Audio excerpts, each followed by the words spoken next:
Your inner saboteur is winning and you don't even know it. You hit your numbers but still feel stuck. Your people underperform and you take it personally. You're successful on paper, but you're tired, reactive, and you're starting to quietly break down.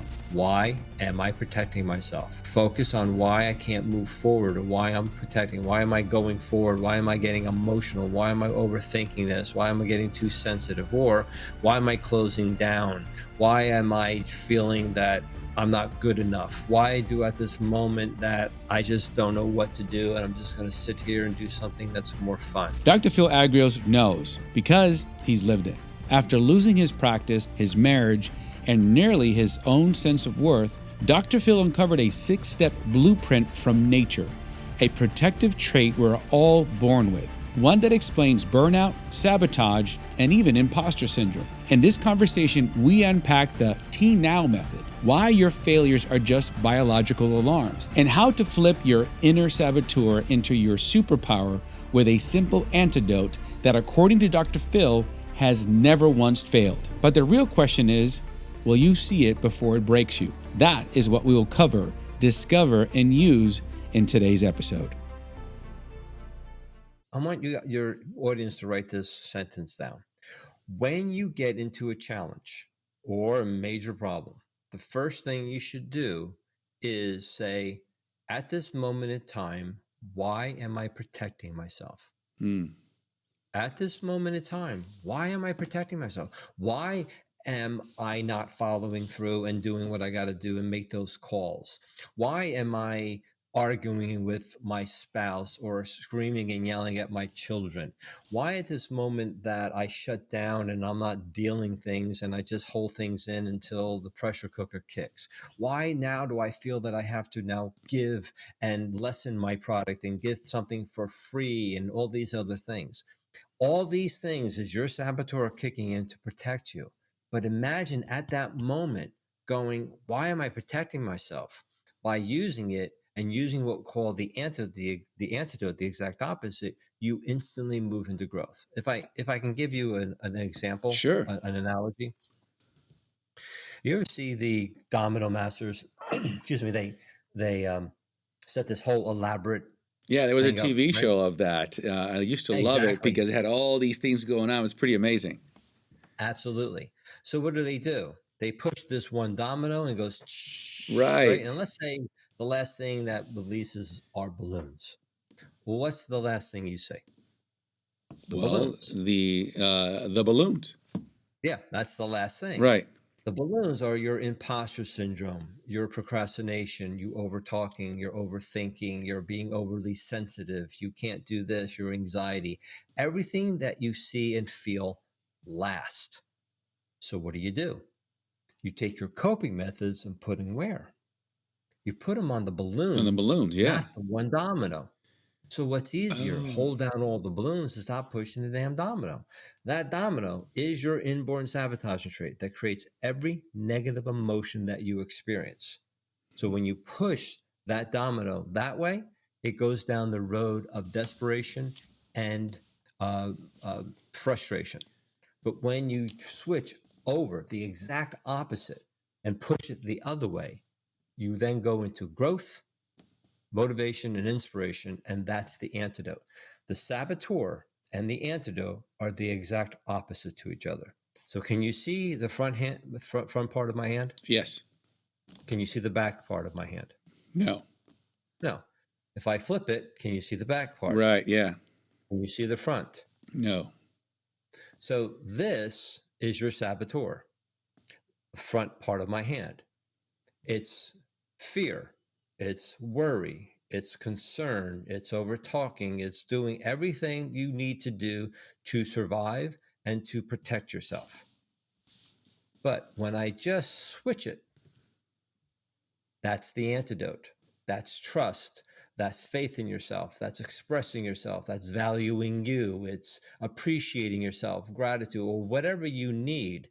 Because when you use the antidote, it's impossible to self-sabotage yourself. 100% guaranteed, always works. That's why when you hear people go, I lost my confidence. You didn't lose your confidence. You're just using the other side of confidence. It's there. Mm, Everything's in within you. You are the mass murderer. You're Mother Teresa. You're the loving person. You're the hateful person. You're the ugly person. You're the beautiful person. Everything's within you. It's up to you what you want to tap in to show yourself in the world. So there's no such thing as lack.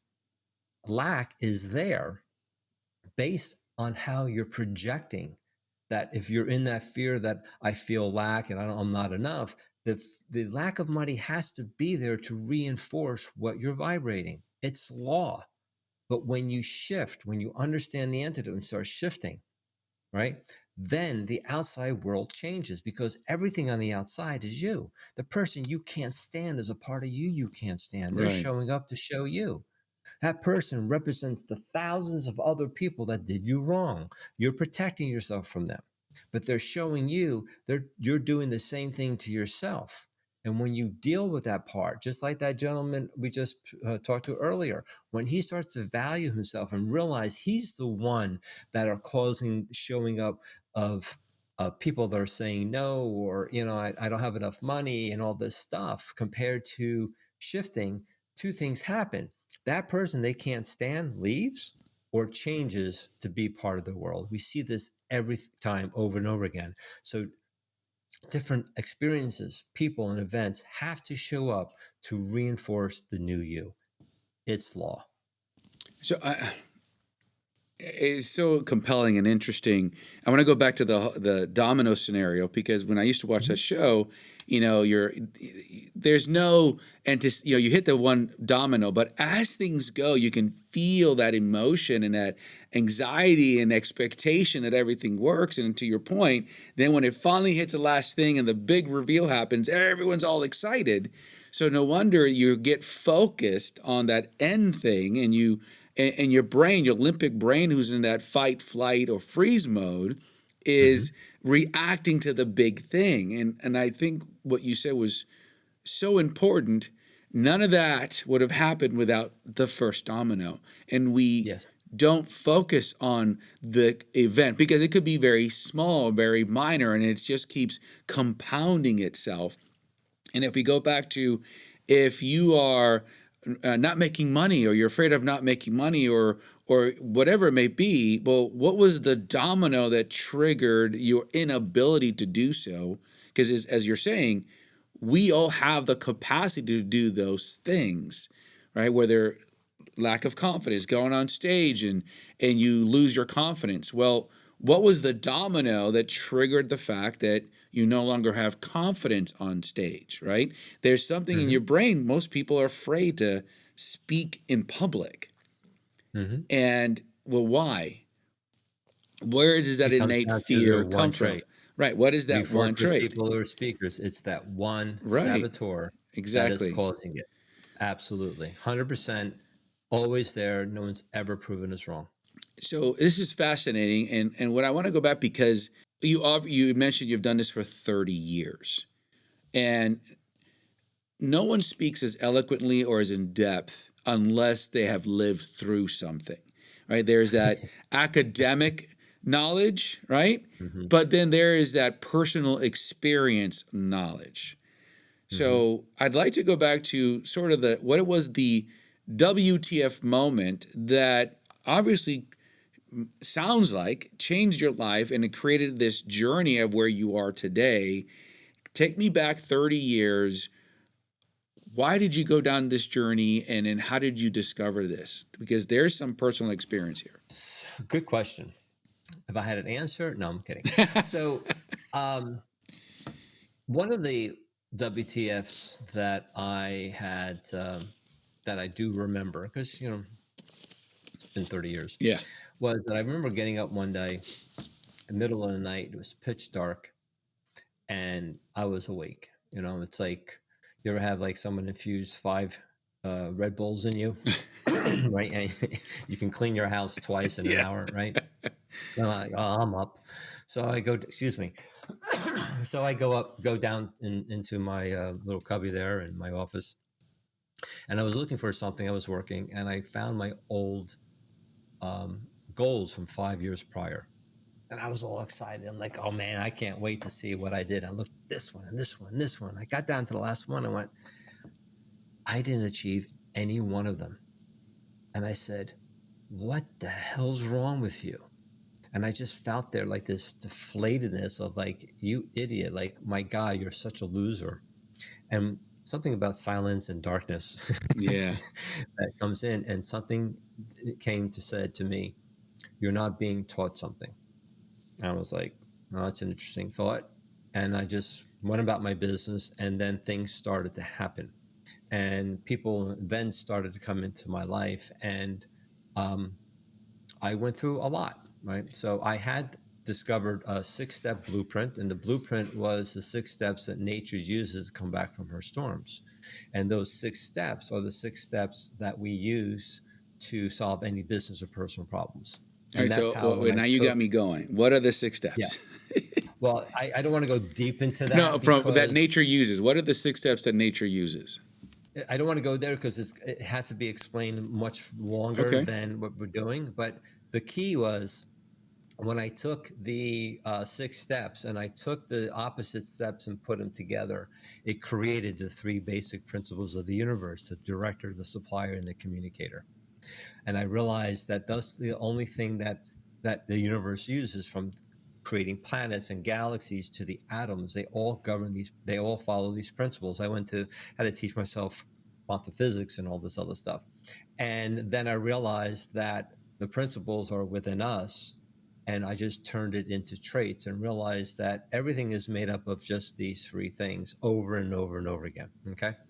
So in that moment was now, okay, I have this. What do I need to do? Well, I got to go through some hell in order to break what's deep down inside me that was given to come out. So I went through a lot. A lot of it started from a false accusation from an insurance company. 3 things were going to happen. I was going to jail. I used to be a chiropractor and a functional medicine practitioner. My specialty was thyroid and autoimmune disease. I was going to jail. I'm going to lose my chiropractic license, and I had to pay back 3 times what the insurance company gave me. Wow. Now, I said it was a false accusation. It was just they were fishing, and nothing happened. I was fine. But during that time, my father, very healthy, 71-year-old, contracted brain cancer, and within 7 months, he passed. I had focused on him, and my practice started to drop. I couldn't practice anymore because of the stresses and everything else. And I created a thing called a thoracic outlet syndrome, caused weakness and numbness down my hands. I had carpal tunnel in both hands, and I used to get out of bed walking like I was walking on glass. I was in my late 30s. So I couldn't practice anymore. So I had to bring people in and all these things. And my practice started to die, and I had to close my practice. I had a 3,000 square foot clinic. I had doctors working for me. And because of the state and everything that was going after me, everything's just started falling apart. I remember closing my door of my practice. It was 15 years in the making, and I felt like one of my kids died. And I Wow. was like, Yeah. now what? And during that whole process, other things happened. I had financial ruin a few times. Didn't have to have it once. I had to have it a few Of times. course. My mom had, I had became the primary caretaker of my mom for 7 years until she passed. I went through a horrific divorce. One of my daughters almost tried to commit suicide, and I can continue going on and on and Right. on. But everything was a benefit for me. I have no regret, because I wouldn't be talking to you. I would have never discovered this if I didn't go through all that. So I was kind of the king of self-sabotage, but it was there in order to break that free, open up. And then, because this is something totally new, there is nothing like this in the No. world. And when people take it, no one, I've had psychologists to high-end coaches to everybody, have never seen anything like this. And so it took 30 years. This wasn't like, oh, I found something in 1 or 2 years. It took 30 years of my life or more to really understand this, going through all this stuff and all these different things that I discovered. It's just not this one thing, it goes much, much deeper. And so that's what I went through, and totally changed me. I'm a totally different person. And just here, my why is, that's why I get up at 5. I'm here to change people's lives because I have something that no one else has. And I remember getting really frustrated when, about 5 years ago, I almost destroyed everything. because I felt unworthy, that I wasn't helping the millions, I wasn't doing what I was supposed to be. And a friend of mine just happened to call me out of the blue, which I hadn't talked to in a while, and talked me out of it. And at that moment, I thought, okay, well, somebody's telling me to Right. chill, Yes. and that two things: I was off the wrong track, or it wasn't time. And now, knowing into where we are now, it wasn't time, because now it is time. Things are just exploding, and so many things are happening because now it's time. So for those of you who are just kind of in the same situation, banging your head and trying to figure out why you're not moving forward, two things. One, your saboteur is stopping you because you're protecting yourself because of the success that may happen, and or you're going through a whole soul journey, a whole shift, and you have to go through all of these experiences in order to be the person you need to be, in order to go through what you have to go and to help and impact the world. That's just such an inspiring story. Thank you, Dr. Phill. And it goes back to what you were saying.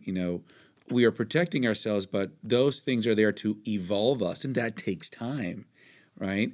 But when you understand exactly what you're saying as to, why am I protecting myself versus, beating yourself up, you start to look for the situation from a different point of view.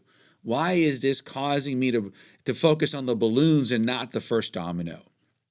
Right? What is the biological trait that is triggering my fear factor or my protective sequence so that it's afraid to take that step forward? And so often all of us stay in the comfort of fear because it's familiar versus Mm-hmm. taking that step. Most people say, just take that first step, just jump off the cliff, right?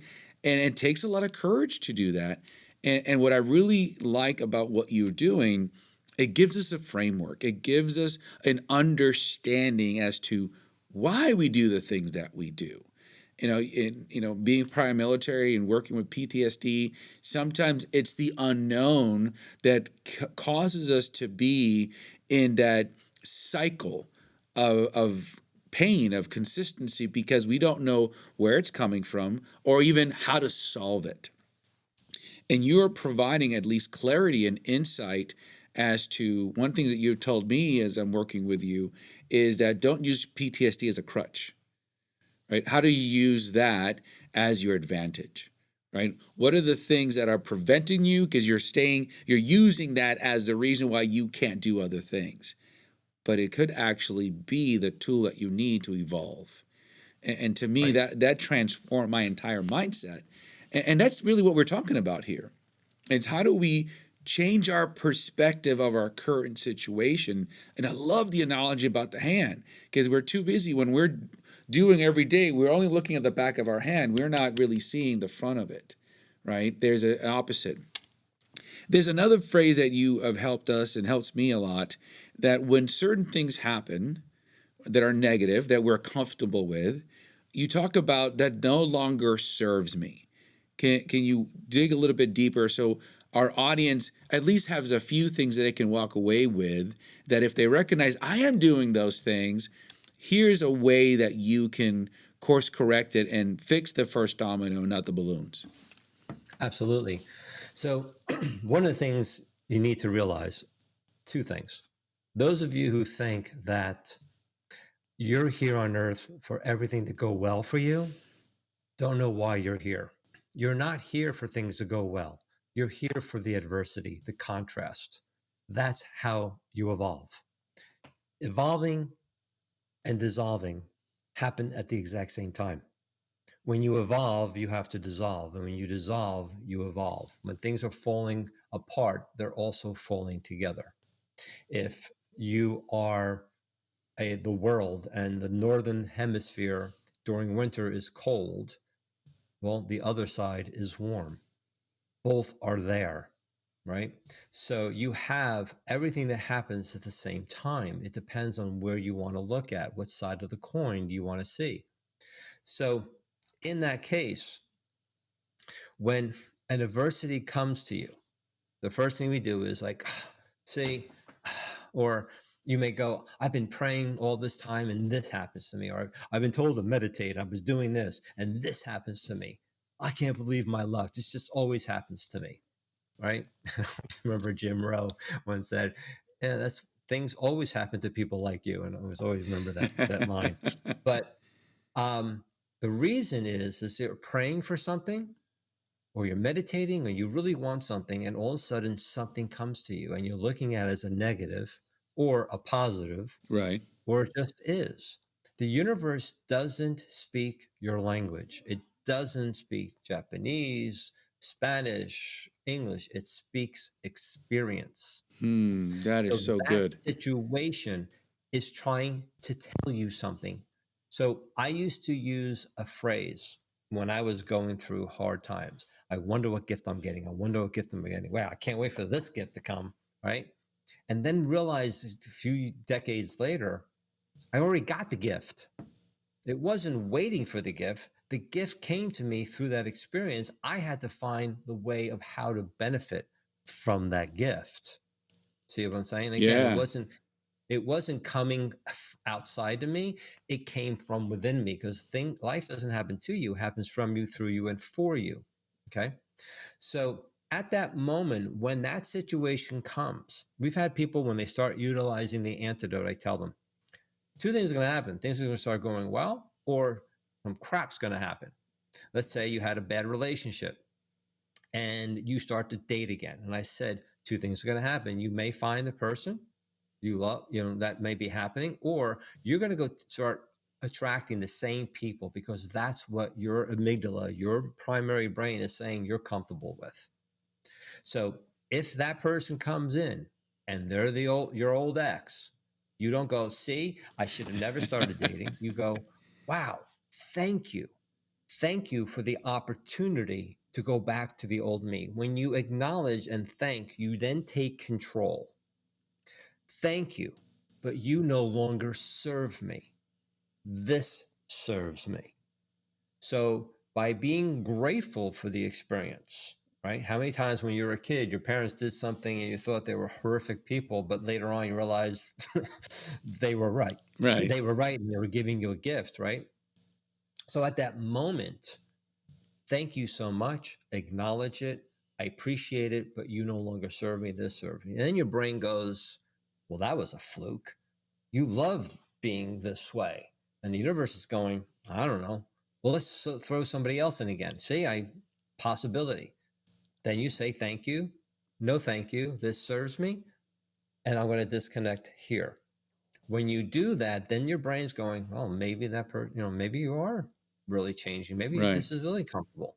And then your vibration changes. So then the universe has to give you the person that you're looking for, because now you've changed in that situation. You're now whole. One of the worst Hollywood lines that has ever been written is, you complete me. Remember Why from is that? Tom?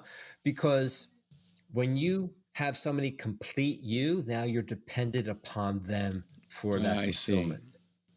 So when you meet somebody the first time, everything's great. Oh, they do this, and all this other stuff, right? And when you do so, if that person changes and they don't fulfill what you want, there's a problem. Right. If you change and they don't know, or they don't want to do what for you, there's a problem.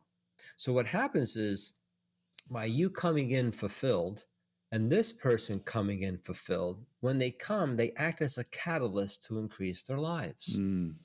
When that person leaves, dies, or something happens, yes, they'll feel a lesson, a decrease in energy, but they'll still be whole.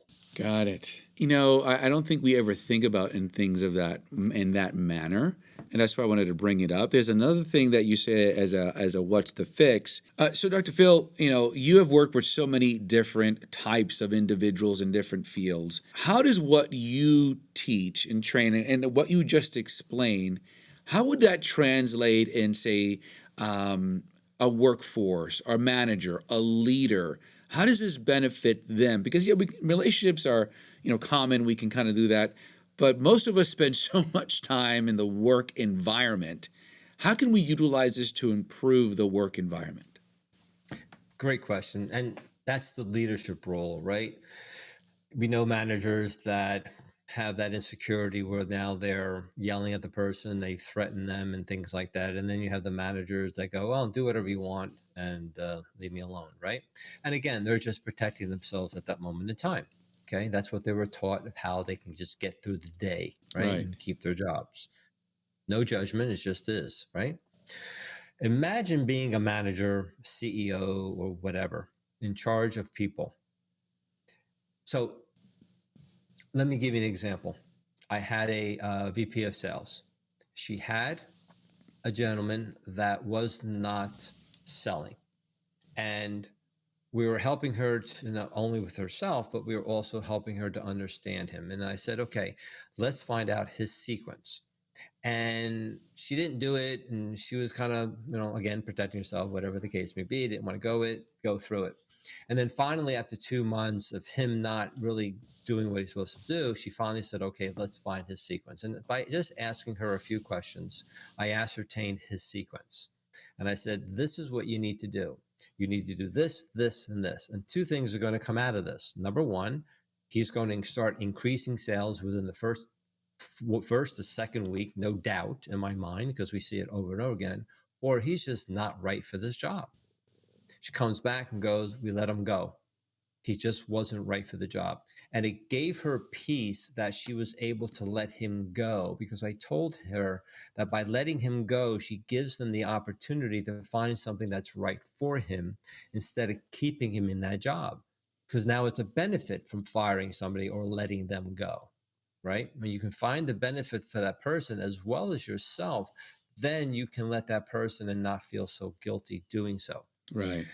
We've had others where they did the same thing. And once they understood the person's sequence, they didn't have to tell them, this is who you are and you're, all this stuff. They would just give them certain questions, help them to understand that, okay, you're scattered, you're all over the place. This is what you need, and do this, this, and this. And they would come back and they would go from a low to a high performer pretty quickly, because now the manager knew exactly how to support them in the way they needed to be supported, not in the way they thought they need to be supported, which is really how they needed to be supported, Right. right? Yeah. And that when we see that across the board, clients, we've had our own clients who've had their customers and clients that this person's being a pain in the ass and all that. And I'm like, they're not being a pain in the ass, they're just protecting themselves from you. From me, yes. And we would talk about it and like, okay, I can see that. All right, so what do? We ascertain the sequence, then we do something, and all of a sudden the person, the conflict would be okay. They would then continue being their client compared to getting out. We had a coach who didn't have a great relationship with her husband. As she was going through the course, she understood not only her sequence, she understood his sequence. Their relationship skyrocketed, and he never knew she was taking the course. Okay. So imagine knowing your relatives, your children. We've seen tremendous change with parent-child relationships, even teenagers, right? Those of you who have teenageitis, okay, Teenageitis. Yes. all right. Been there. So I got cured.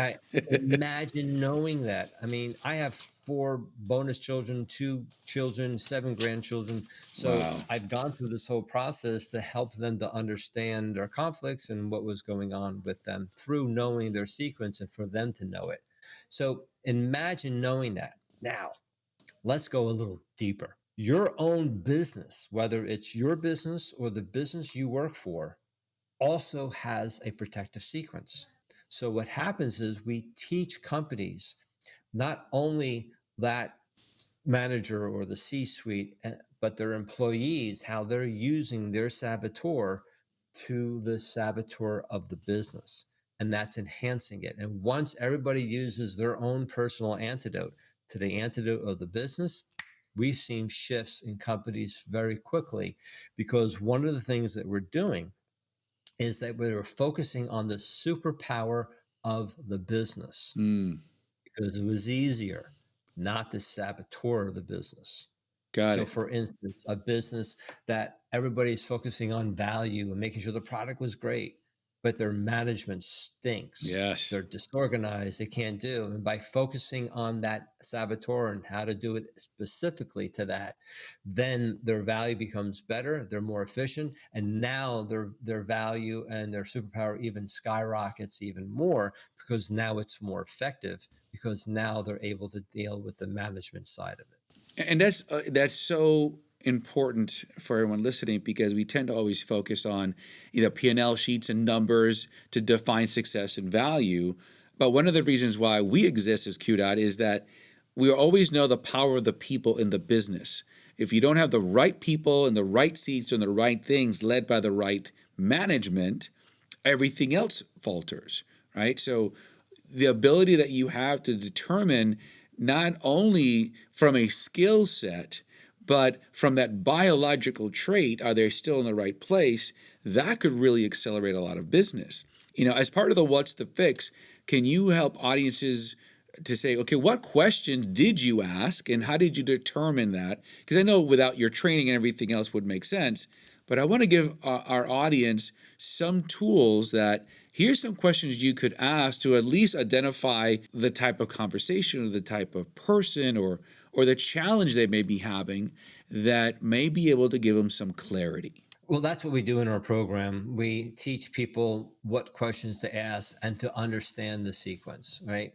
So, I mean, I can give you some things Well, to just give me the do, example for that the but client that you had the bad manager. What questions did you ask her? I just asked them to determine what their saboteur was and what their superpower was. So one of Okay. the questions was, do they talk a lot, or does this person is scattered? Are they all over the place? Are they kind of more pleasing? And one of the things is that the technique is not what's happening now; it's how they were as a child or a Right. teenager. Okay. Because a lot of these CEOs and leaders have taken these courses and they're focusing on what's happening now and what at that moment that they were taking, let's say, talking to me, instead of being scattered all over the place, now they're super focused because they're forced to go there. And if I just focus on what's happening now, I would not get their true sequence. Gotcha. So, for example, I had a manager take my workshop and he's sitting there and he comes up to me and goes, my son's always upstairs playing video games. I can't get him downstairs to interact with the family. So I asked him a few questions. We ascertained his son's sequence, never met his son, goes back, and within a week, his son's downstairs interacting with the family because he realized he was the one pushing his son back into the room. He was making fun of him because that's how he grew up, but that was the worst thing he could do based Mm, on his son's sequence. right. But as he started shifting, their relationship skyrocketed over the couple of months. And then, because your professional life and your personal life are one, Correct. your saboteur affects both at the same time. And when you use your antidote, both are affected at the exact same time. He realized he was doing the same thing in his business. So as he shifted how he was talking to his employees and his customers and everything else, the business started to skyrocket. So, as we're coming to a close here, Dr. Phill, what are some key what's the fix could you provide to some of our listeners that they can do themselves? Obviously, we'll encourage them to come to your Mhm. program, but some things that if I'm listening right now, I resonate with a lot of things you're doing. How can I start to not fall prey to my saboteur or at least recognize it so that I am fixing that first domino and not focus on the balloons? First of all, two words to say immediately: it's okay. Okay. So if you're listening right now, just say out loud, if you can, or to yourself, it's okay. Again, it's okay. One more time, It's it's okay. okay. That will help to calm you down, knowing that the story in your head of what's going to happen if I don't do this, this, and this, I'm going to be homeless tomorrow. Some of you may be, but the majority of times, what you think is going to happen, majority of times does not happen, or if it does not is not as impactful as you thought it was. One of the things you can do is look back over the last year of all the things you thought was going to happen, all the things you worried about, and everything else. How much of that came true. And usually we find it's less than 1%. And then the one that actually did come true, how much was it actually creating a major problem for you? So that's a couple things you can do. The third thing is, at this moment in time, why am I protecting myself? Focus on why I can't move forward, or why I'm protecting. Why am I going forward? Why am I getting emotional? Why am I overthinking this? Why am I getting too sensitive? Or why am I closing down? Why am I feeling that I'm not good enough? Why do at this moment that I just don't know what to do and I'm just going to sit here and do something that's more fun? So at that moment, that can help you shift that no that moment, and also realize it's just one thing that is stopping you, and there is a fix to shift it. But usually, those three things, it can at least give people.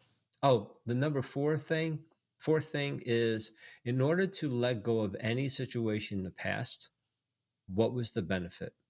There's a benefit in it. There's a detriment in it, and it just is. Find the benefit of how it benefited you, that situation, and be honest with yourself. And how did you move forward with that? And how can I use this as a catapult to move myself forward? So stopping, asking, reflecting on past both benefit and pain, maybe writing those things down. And And on top of that, also, the situation that's happened to me at this moment, what gifts was I given? What is mm, it trying to tell me? And how can I use this as a benefit? so always looking for the benefit, even in the trials and tribulations, right? Because it's there. It has to be. Exactly. You don't know short if you don't have tall. You don't know fat if you don't know thin. It's all there. You're so programmed to look at that. The 1 out of 10 that I got wrong that was circled on my quiz instead of Right. the 9 out of 10 that I got right. That's the balloon instead of the Right. domino. Because that brain, our brain is always looking for what? Something that can cause us harm. Right. And if you continually train that way compared to, I'm not back in the caveman days, right? Now, Hmm. if I'm walking down a dark alley, yeah, you should be a little heightened. Number one, Right. why am I even walking down this aisle, right? Compared to, is this really going to happen, or is this just a story that I'm telling myself? Okay. And speaking of stories, you have a book. So tell us a little bit about the Yes. book and where can they find it? And I'm sure that everything we talked about and more is in your book. The book was the beginning of two things. I wanted my work to be out there, to be known. It goes through the 6 steps, the blueprint of nature. That's where it started. It's about a 5, 6 year old book, and then near the end, we talked more about the Saboteur. And then during the process, we realized that the Saboteur was the main focus. So I'm in the process of writing a second book, but this can give people a lot of good understanding. They can understand. It gives us a little bit of the 6 step blueprint of the sales blueprint that we use. It goes much deeper. Again, it's just more of an overall picture of it. But they can go to transcendnow.biz, our website, scroll down, and then you can get a copy off of Amazon. Perfect. And talk to me a little bit about this. The T Now method. So the T stands for transcend, because the T Now method allows you to transcend any adversity, no matter how big or small, instantaneously, immediately, so you can move forward with it. And the T Now method explains how the saboteur and the antidote work together, and how the protective sequence and the antidote mantra and all these other things that I discovered, from 2 base fears to the one subconscious word that stops all your goals, and so much more. It encompasses that this T Now method is what we use in order to guarantee our results, to help people to stop self sabotaging. Well, Dr. Phill, this has been an enlightening conversation. We could spend hours on this. I can't thank you enough for being on the show, and as well as sharing your knowledge. Hopefully, this has opened up a lot of minds. I know it did for me as one of your clients, and it has made a huge difference in our lives, in our business. So I want to thank you for the work that you do. the inspiration that you bring and how you are changing lives.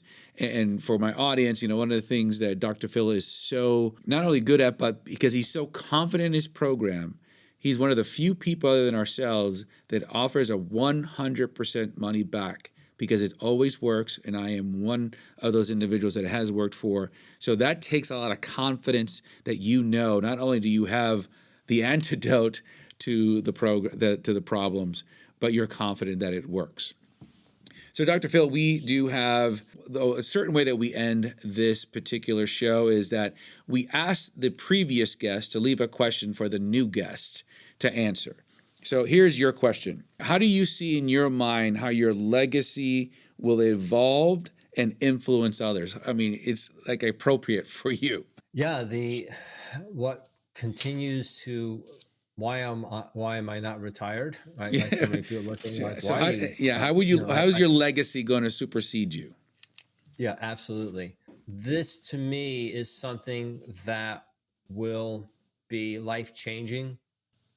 We are looking for it to go into getting a third party to research this so that it is now in the psychological journals, and hopefully it will get, oh, not hopefully, it will Right. get to a point where people will use this in their everyday lives, and knowing that it's not complicated, it's so simple. Right. And that's the legacy I want to bring, is that I was given something that no one else is given, that I was able to move forward with it and help the millions that I'm supposed to help. All right, so now is your turn. What question would you like to leave for our next guest to answer? What would you tell your younger self? One thing to help them at that moment that you've learned that was so dramatic and so powerful for you. What would you tell your younger self? And your audience is going to ask yourself the same question. Excellent. Dr. Phill, as always, we're going to have all of the links for your websites, your books, and everything else in our show notes. Again, thank you so very much. It has been such an honor. Thank you for the work that you do, and I can't wait to have you back and have a much more deeper discussion on this. Thank you, Rico. I really appreciate this honor, and I hope that it was valuable for you and your audience. I'm sure it was. And to everybody in my audience, thank you so much for being part of the show. Make sure that you subscribe, you leave your comments, you share so that we can continue to grow, have great guests, as is Dr. Phill, and we can continue to go on. We'll see you the next time.